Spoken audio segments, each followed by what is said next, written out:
Imagine a place where 18 green islands rise from the cold waters of the Atlantic, where sheep outnumber people 3 to 1, where wind and rain never stop, and where a local club has in recent years regularly disrupted the plans of European teams with budgets larger than the GDP of the entire country.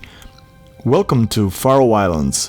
Welcome to the story of KÍ Klaksvík, the club that has redefined what it means to be a small fish in a big pond, in a small town far from the lights of the big cities and the glamour of global football.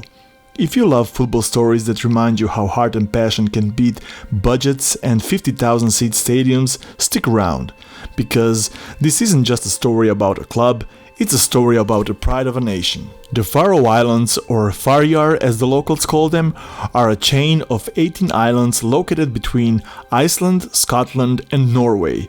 This autonomous region of Denmark is home to just 54,000 people, fewer than some European stadiums can hold.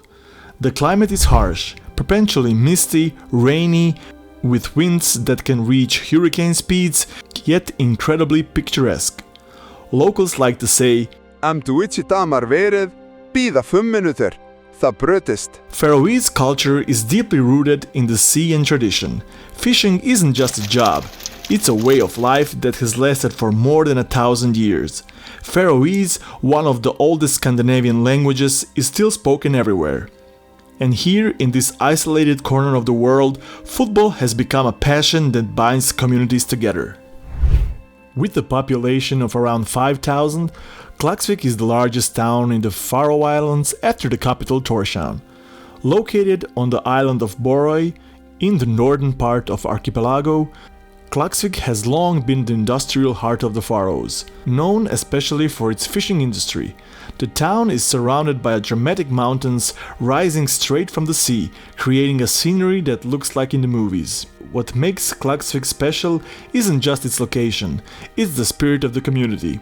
Here everyone knows each other, every success is a shared joy, and every failure is a shared sorrow. That sense of belonging will become a key ingredient in the club's success. In 1904, while the world was still feeling the aftershocks of Industrial Revolution, a group of enthusiasts in Klaksvik founded Klaksvikar Íþróttafélag, literally Sports Club Klaksvik. At first, it was more of a social club than a serious sports organization, but today it is one of the most successful Faroese football clubs in history. In the early days, matches were played on makeshift pitches, often fields that served for grazing cattle in the morning and football in the afternoon. Equipment was basic, and most of the players worked full-time in fishing or farming. But their passion for the game was something money couldn't buy. In its first decades, KÍ fought to establish itself as a serious football club. The Faroese League only began in 1942, and proper playing conditions were still far in the future. Slowly but steadily, the club built its identity. KÍ Klaksvík has won the Faroese League title 21 times and the Faroese Cup 6 times, making it the most successful club in the Faroese football history. But this dominance didn't come overnight. It was the result of decades of gradual growth. During the 1980s and the 1990s, KÍ became synonymous with the Faroese football. Success wasn't constant.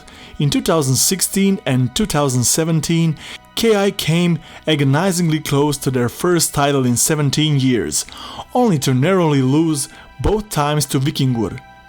These near misses tested the club's character, often the difference between a good team and a great one. In recent years, a real transformation took place, winning the league title 4 times in 5 years, with 3 consecutive titles from 2021 and 2023. KÍ modernized the club, upgrading the infrastructure, training methods and management. Professionals with vision joined the team. Players trained harder, the playing styles evolved, and the club began to believe it could compete beyond the Faroes. What happened next was beyond anyone's wildest dreams.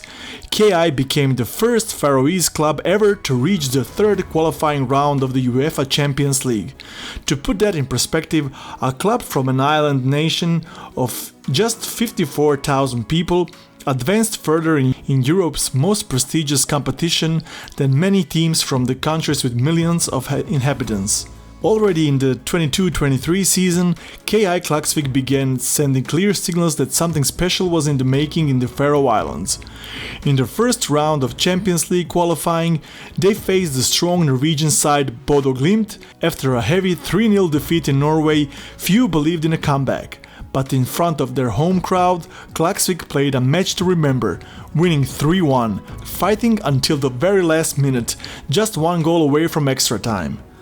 Their European dreams continued in the second round of Europa Conference League qualifying when they knocked out Montenegrin side Sutjeska, once again proving they knew how to handle the big matches. In the third round against Kosovo's Balkani, the battle went all the way to the penalties.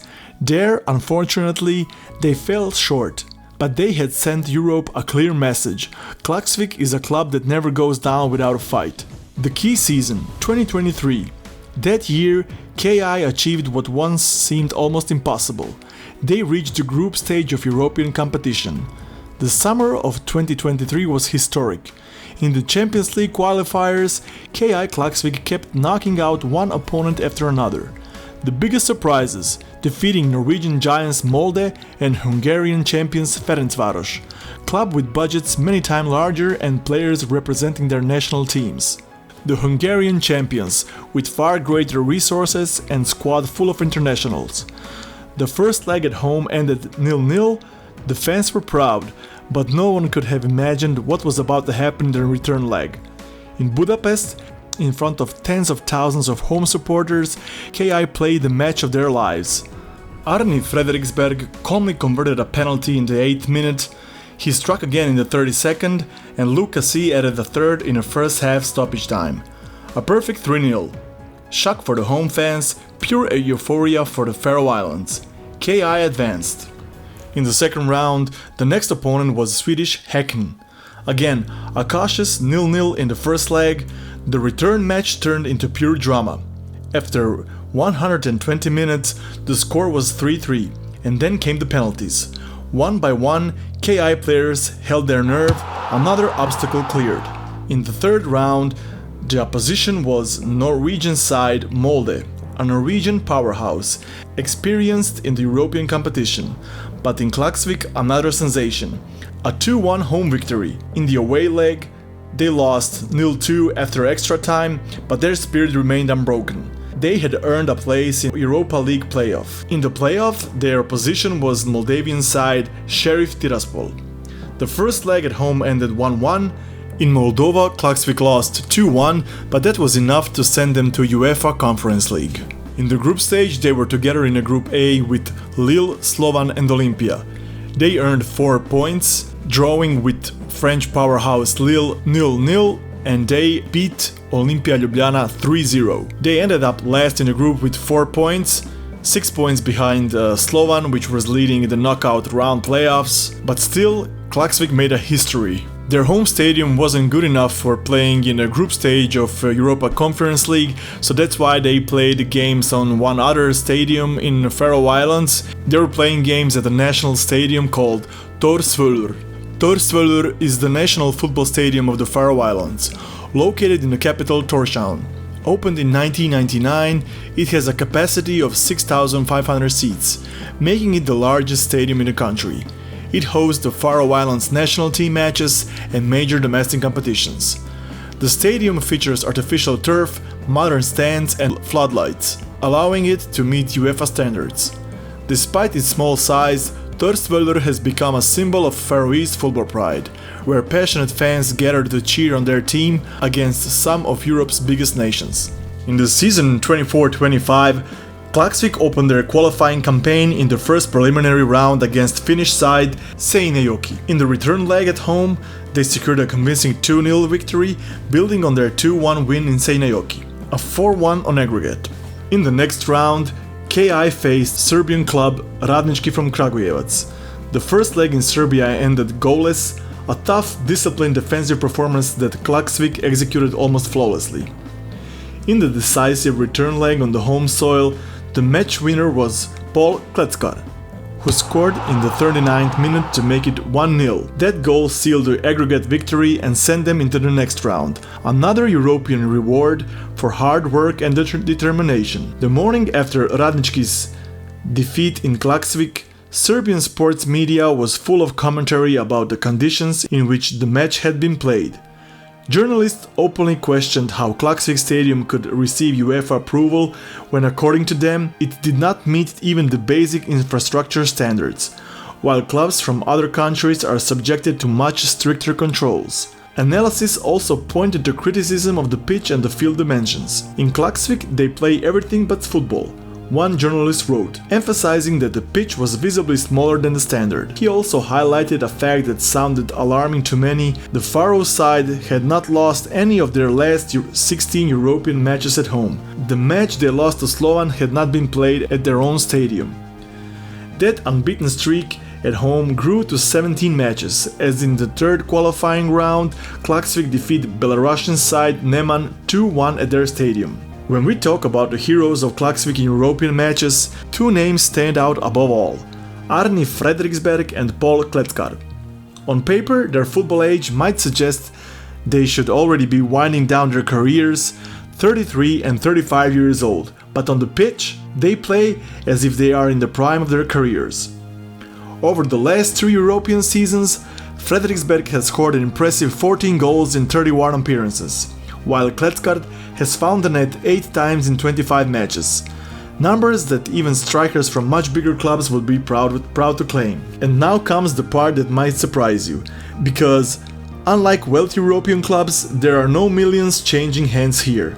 According to available data, the average Klaksvik player earns about 3,000 per month, while the top earners, and you can bet these two are in that category, receive up to 5,000 euros. For context, the average monthly net salary in the Faroe Islands is 1,900 euros. So for the European goals and drama, they are paid about the same as an average second division player in the larger countries. And perhaps that's the magic.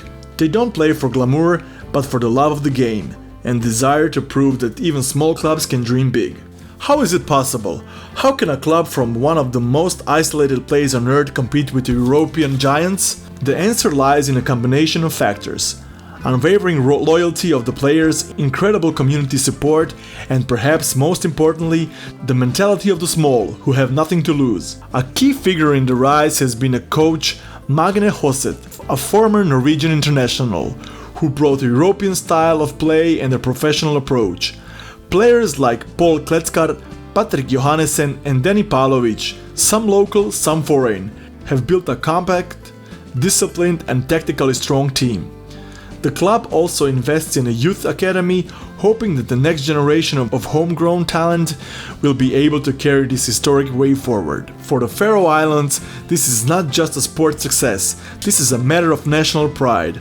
A club like Klaksvik gives hope to small communities, proving that you can achieve a lot with very little, if you have a vision, hard work and belief. Klaksvik played home matches at Vidjupimirar Stadium. This stadium, which holds around 3,000 spectators, may not be Wembley or No Camp, but the atmosphere created by the local fans is something very special. When an entire community of 5,000 people stands behind its club, the result is magical. Supporting Klaksvik is not just a sporting activity, it's an expression of local identity. Story of KÍ Klaksvík is not just a football story, it's the story of how a small, isolated people can dream big dreams and make them come true. It's a story about the power of community, about what it means when an entire place believes in one idea.